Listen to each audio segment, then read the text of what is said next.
Hey guys, I'm so sorry that it's been so long since I've posted another video. I moved houses, started another job, so things have been a bit hectic. But I am very keen to continue finishing this book and this chapter. So if you want to follow along as well, I'm up to page 141 and it's in the first volume of The Open Society and Its Enemies. So we'll just pick up from where we left off. The institution which, according to Plato, has to look after the future leaders can be described as the educational department of the state. It is, from a purely political point of view, by far the most important institution within Plato's society. It holds the keys to power. For this reason alone, it should be clear that at least the higher grades of education are to be directly controlled by the rulers. But there are some additional reasons for this. The most important is that only the expert and the man of proven probity, as Crossman puts it, which in Plato's view means only the wisest adepts, that is to say, the rulers themselves, can be entrusted with the final initiation of the future sages into the higher mysteries of wisdom. This holds above all for dialects, that is, the art of intellectual intuition, of visualizing the divine originals, the forms or ideas, of unveiling the great mystery behind the common man's everyday world of appearances. What are Plato's institutional demands regarding this highest form of education? They are remarkable. He demands that only those who are past their prime of life should be admitted. When their bodily strength begins to fail, and when they are past the age of public and military duties, then, and only then, should they be permitted to enter at will the sacred field, namely the field of the highest dialectual studies. Plato's reason for this amazing rule is clear enough. He is afraid of the power of thought. All great things are dangerous, is the remark by which he introduces the confession that he's afraid of the effect which philosophic thought might have upon brains which are not yet on the verge of old age. All this he puts into the mouth of Socrates, who died in defense of his right of free discussion with the young. But this is exactly what we should expect, if we remember that Plato's fundamental aim was to arrest political change. In their youth, the members of the upper class shall fight.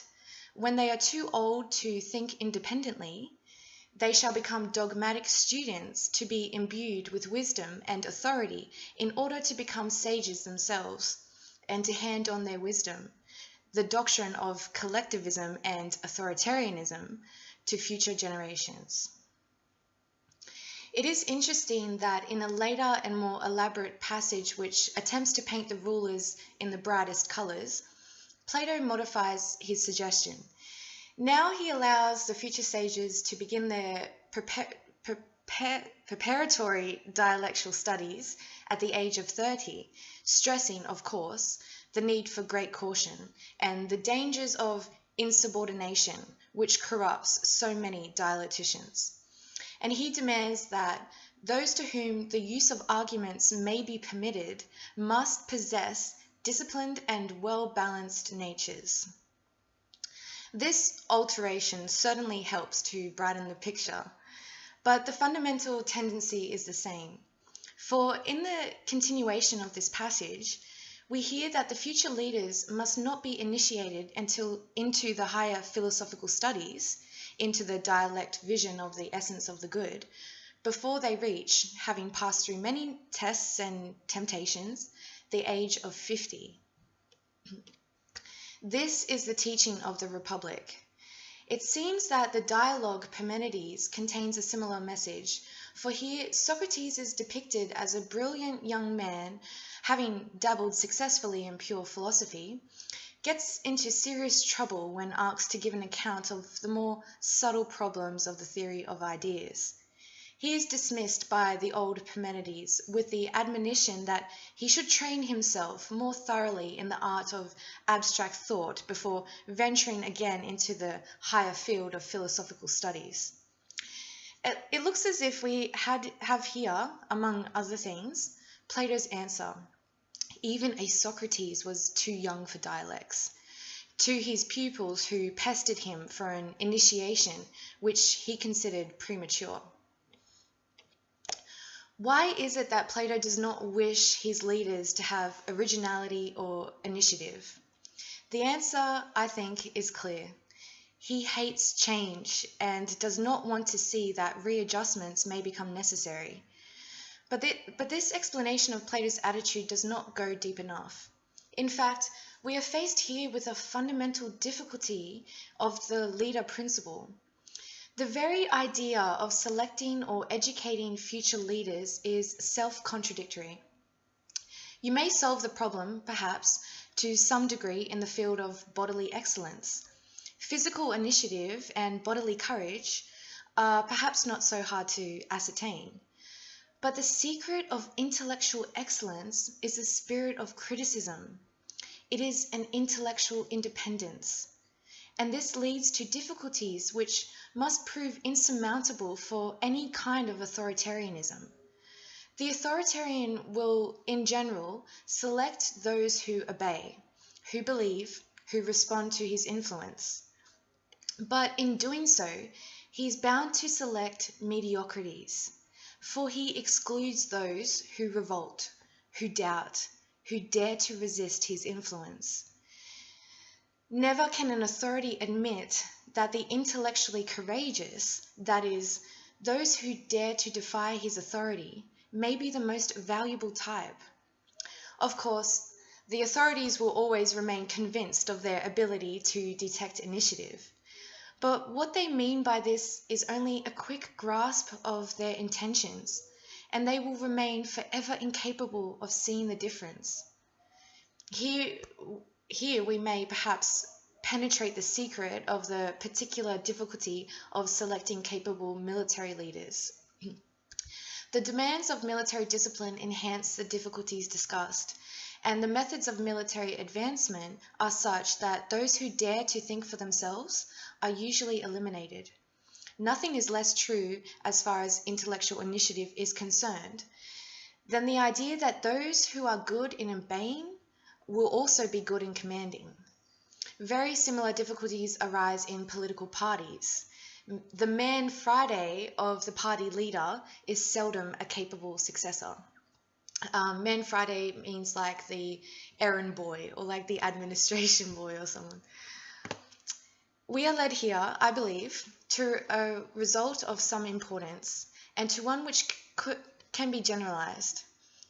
Institutions for the selection of the outstanding can hardly be devised. Institutional selection may work quite well for such purposes as Plato had in mind, namely for arresting change. But it will never work well if we demand more than that, for it will always tend to eliminate initiative and originality, and, more generally, qualities which are unusual and unexpected. This is not a criticism of political institutionalism. It only reaffirms what has been said before, that we should always prepare for the worst leaders, although we should try, of course, to get the best. But it is a criticism of the tendency to burden institutions, especially educational institutions, with the impossible task of selecting the best. This should never be made their task. This tendency transforms our education system into a race course and turns a course of studies into a hurdle race. Instead of encouraging the student to devote himself to his studies for the sake of studying, instead of encouraging in him a real love for his subject and for inquiry, he is encouraged to study for the sake of his personal career. He is led to acquire only such knowledge as is serviceable in getting him over the hurdles which he must clear for the sake of his own advancement. In other words, even in the field of science, Our methods of selection are based on an appeal to personal ambition of a somewhat crude form. It is a natural reaction to this appeal if the eager student is looked upon with suspicion by his colleagues. The impossible demand for an institutional selection of intellectual leaders endangers the very life not only of science, but of intelligence.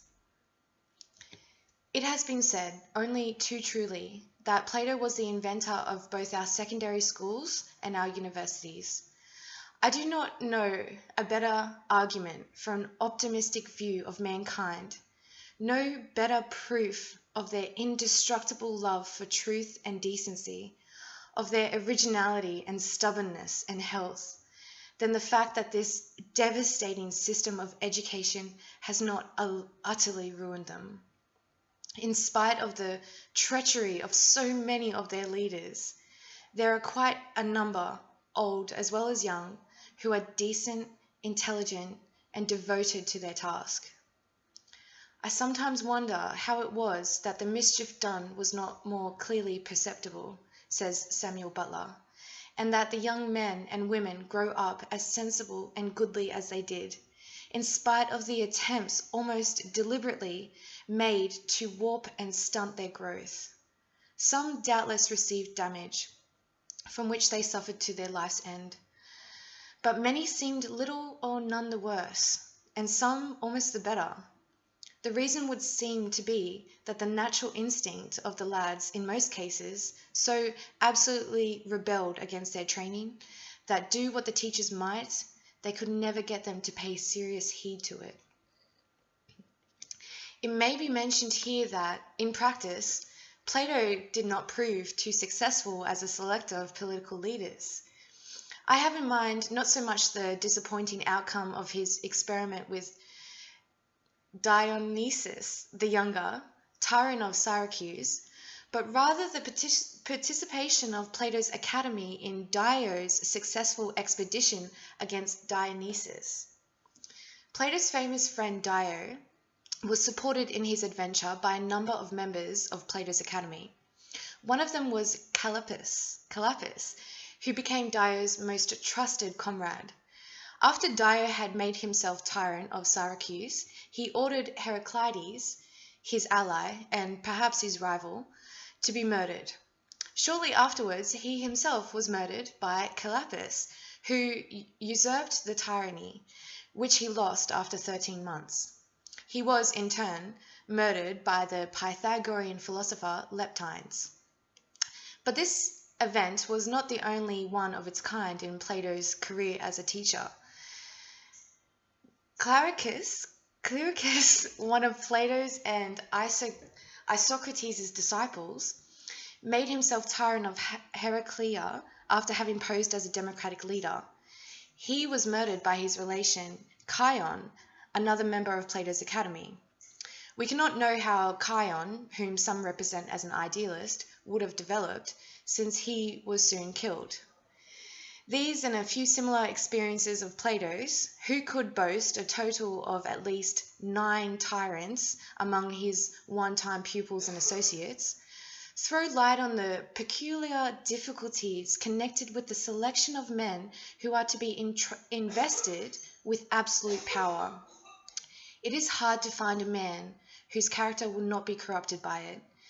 As Lord Action says, all power corrupts, and absolute power corrupts absolutely. To sum up, Plato's political program was much more institutional than personalist. He hoped to arrest political change by the institutional control of succession in leadership. The control was to be educational, based upon an authoritarian view of learning, upon the authority of the learned expert, and the man of proven probity. This is what Plato made of Socrates' demand that a responsible politician should be a lover of truth and of wisdom, rather than an expert, and that he was wise only if he knew his limitations. So that concludes that chapter on the principle of leadership, which, correct me if I'm wrong, but that's chapter 7? Yes, 7. So the next chapter is going to be the Philosopher King, which is a very interesting chapter on Plato. And after that is more good stuff. So I've decided that I'm going to do the rest of this volume 1 as a video series, and then the second volume I'm going to be doing as just audio, so no video. I think that might be better. So I hope you enjoyed that, and I look forward to seeing you guys in the next video. Okay, bye.